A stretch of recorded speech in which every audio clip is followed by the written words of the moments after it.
বিনা প্রতিদ্বন্দ্বিতায় সংসদ সদস্য নির্বাচিত হওয়ার ইতিহাস প্রথমবারের মতো না হলেও এবারের মতো ১৫৪ জন সংসদ সদস্য ভোট অনুষ্ঠিত হবার আগেই নির্বাচিত হওয়া এটাই প্রথম।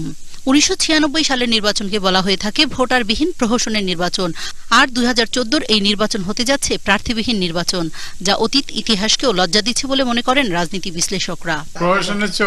প্রধান বিরোধী দল বিএনপি ও জাতীয় পার্টি সহ অধিকাংশ রাজনৈতিক দলের অংশগ্রহণ ছাড়া আগামী ৫ই জানুয়ারির নির্বাচনকে ভোটের অধিকার কেড়ে নেওয়ার সমানই বলছেন বিশ্লেষকরা।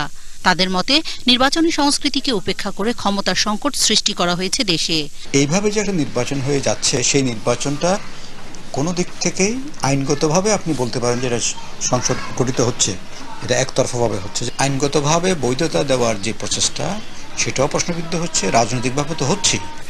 ভাগ বাটোয়ারা হচ্ছে কি বিয়ের খাবার নেমন্তন্ন কার্ড না ইলেকশন। ইলেকশন হচ্ছে people of the republic will elect 300 members of parliament, should be participated by 10 crore citizen, vote দেবে, তারপরে ইলেকশন হবে। এটা ইলেকশন হচ্ছে না। নির্বাচনকে সামনে রেখে বেড়ে চলা সহিংসতায় সরকার ও বিরোধী দল অরাজনৈতিক আচরণ করছে বলেই মনে করেন বিশ্লেষকরা।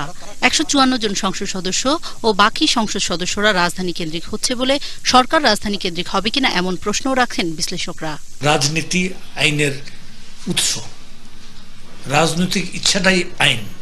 সুতরাং এই জনগণের অংশগ্রহণ না থাকাটার অর্থ হচ্ছে এখানে রাজনৈতিকভাবে নির্বাচনটা গ্রহণযোগ্যতা পায়নি। ক্ষমতায় থাকতে হবে, ক্ষমতায় যেতে হবে, এই দ্বন্দ্বের মধ্যে পড়ে এখন সংবিধানের যে সংশোধনী আনা হয়েছে, সেই সংশোধনীর মাধ্যমে দেশে একটা অরাজক পরিস্থিতি আলটিমেটলি সৃষ্টি হয়েছে। অতীতের মতো এই নির্বাচনটির ভবিষ্যৎ নিয়েও আশঙ্কা প্রকাশ করেছেন তারা মনে করেন এই সাংসদদের নিয়ে রাষ্ট্র পরিচালনায় সরকার গঠিত হবে কিনা তাতেও সন্দেহ রয়েছে। আপনারা কি শুরু করেছেন আমাদের